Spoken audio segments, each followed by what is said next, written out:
Ahoy there, YouTube! I'm gonna finally drop the 3A back into Spud. So I'm gonna go ahead and throw a new clutch on this thing. This clutch has only got like 33,000 miles on it, and it's honestly in pretty good shape. But I figured I might as well just go ahead and throw a new one on there. I got it out. This has got a little bit of heat spots on it. That was definitely from me when I was in the most recent Tercel meet and greet. I've made a little bit of smoky smells. Plus I've done some clutch dumps and burnouts and stuff like that from time to time. Oops.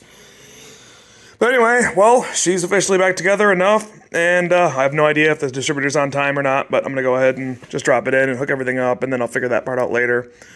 But for now, I'm going to go ahead and change the pilot bearing out because it's a little bit crappy, which is sad, but it is what it is. And throw the new flywheel, a resurfaced flywheel on it, sorry, not a new flywheel, and then throw the new clutch on it, and then go ahead and dump her back in the car. And then I guess we'll go ahead and fire it up and see how she runs. Hopefully I didn't screw anything up, and hopefully the leak's at least slowed down. That's really all I got, so let's get moving.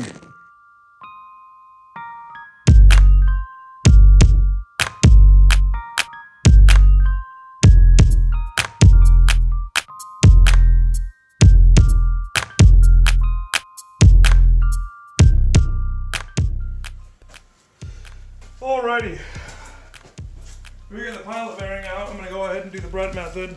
I kind of prefer the blue paper towel method, I'm not going to lie, but I have this old bread anyway, so I might as well use it. It's probably a little bit moldy. Yeah, it is. It's been sitting on my counter for probably a month, so ugh, this is pretty yucky, but we'll go ahead and at least put good use to it.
Hopefully there's anyone in the clutch kit.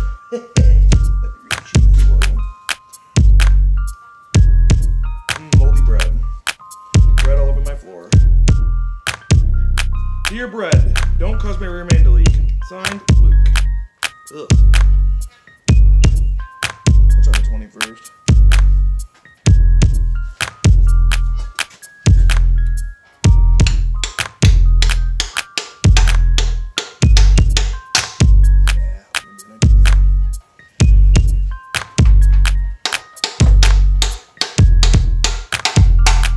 That's something solid. Thank you, sir. Now, next. Can't put that on yet without the flywheel. Listen, okay, I want to do this the hard way. And now here we have a slightly surface rust, but very much. Oop, bread in the. Very much good flywheel. Okay. Now, bolts. I think the torque spec for these is like 60 foot-pounds.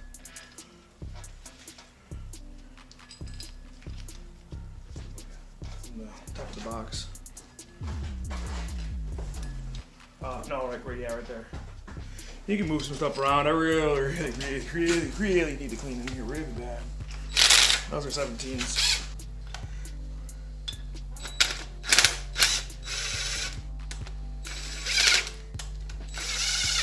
Yeah, I was texting John a little bit today.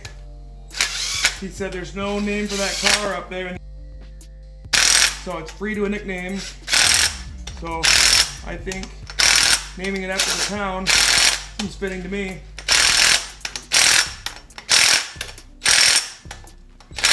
So I think that's what I'm gonna name it.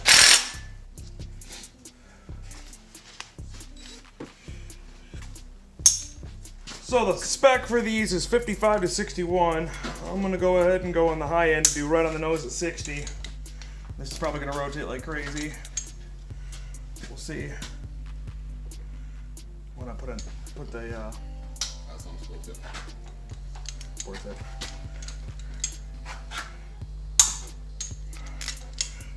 Two, three, 4, 5. Pretty much all right at 60 with that cordless impact. Putting Luke's lube on the transmission. Ooh. Alrighty, so for throwing the clutch on, you want to put flat side up towards the flywheel, bevel side sticking out, like so. We're gonna get that in there, about like that. Now we gotta line these alignment pins up, and from what I remember, these alignment pins come off. I think they come off in the center like that.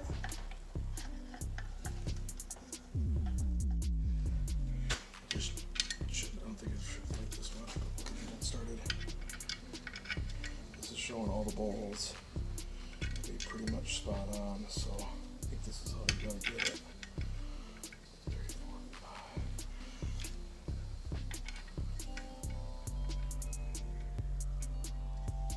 Last bolt down here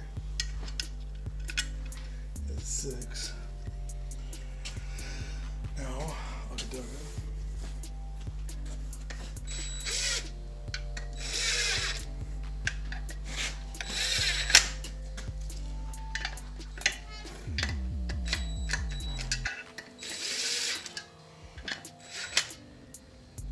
Alrighty, so we are all bolted down. It's still sliding pretty well. Torque spec is 14 foot-pounds, so we're gonna go ahead and zip these down in a crisscross pattern. That's 1. There's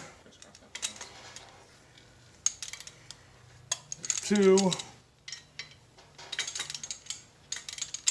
There's 3. There's 4. There's 5. And here's 6. I'm gonna make one more pass to make sure I didn't forget nothing. 2, 3, 4, 5, 6. That's sliding out nice, which tells me we are good to go. And it is more or less time to finally drop the engine back and spud the potato. So, let's go ahead and get ready for this.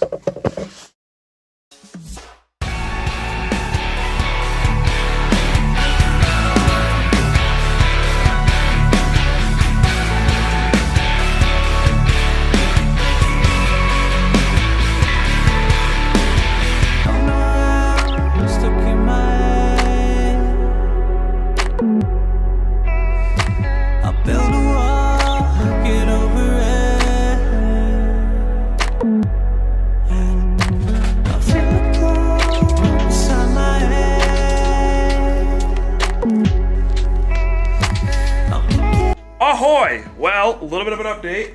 Engine's finally back in. Took a little bit of while to get everything to kind of line up and get together. Alex ended up hugging it and kind of forcing some love into it, and I'm kind of in his way.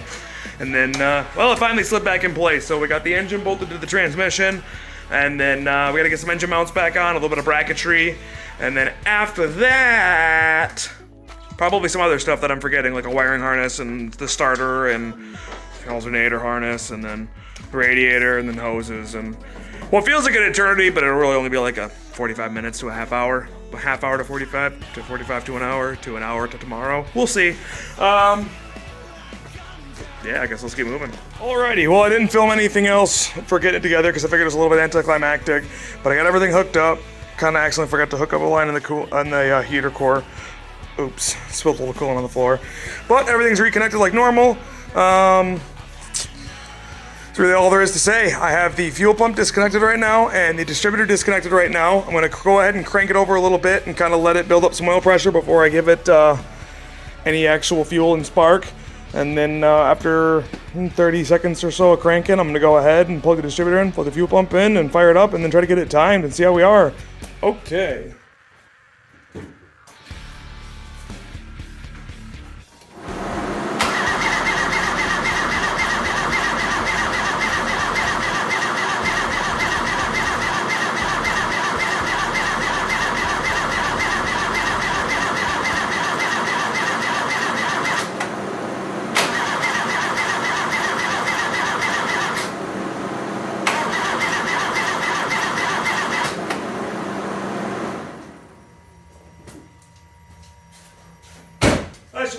enough.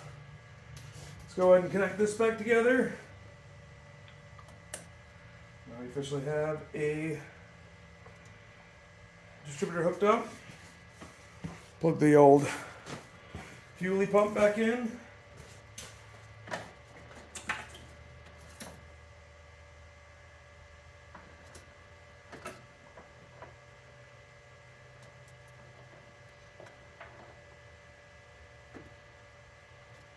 Function sensor is hooked up, all that's hooked up, choke is hooked up, fuel lines are hooked up. I don't have a clamp on that yet, but it's okay. I'll do that in a bit.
We are officially back in Spud. It's been running for a few minutes now.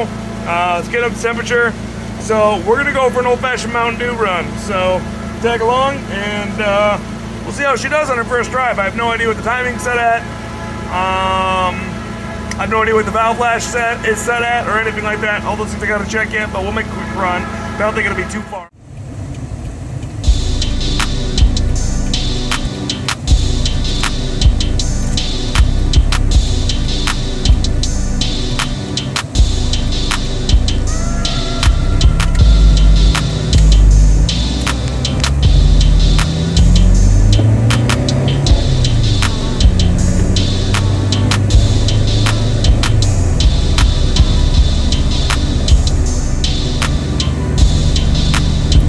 Snowfall of the year. Well, first real big snowfall of the year anyway. It's snowing sideways.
Filled her up, put 41 bucks in. Checking all the fluids out. Everything's looking pretty good. It's snowing sideways, so I think I'm gonna getting home real quick and do some more double checks as I get back when there's not snow hanging over my head. I picked a really good weekend to get it back together because it's snowing sideways. So, very excited to be using 4-wheel drive again. I'm gonna take it easy for a little while because it's got a new clutch. Break it in for a general amount of minutes. And, keep monitoring the fluids a little bit. A crotch is going to be soaking wet, so I'm not really able to see if anything's leaking. Plus, I spilled crap all over the floor during this process, so I'm not super worried about it, though. I don't think it'll be leaking as bad, but we'll find out. And if it is, I'll just pull the engine out again. It's super easy, right? It's actually not that bad. Don't be intimidated. That's really all I got for you guys. I'm going to be checking the timing later, checking the valve lash later, and stuff like that. Not really going to do it tonight because it's super late. So, stay tuned for more Tercel stuff. There's a couple of Tercel things in the future that I'm hoping to be knocking out here soon. Along with, I'm still doing some Volvo stuff here on the side. So, no worries on either sides of it. But, yeah, that's really all I got. Thanks for watching. And I'll see you guys in the next one. Adios.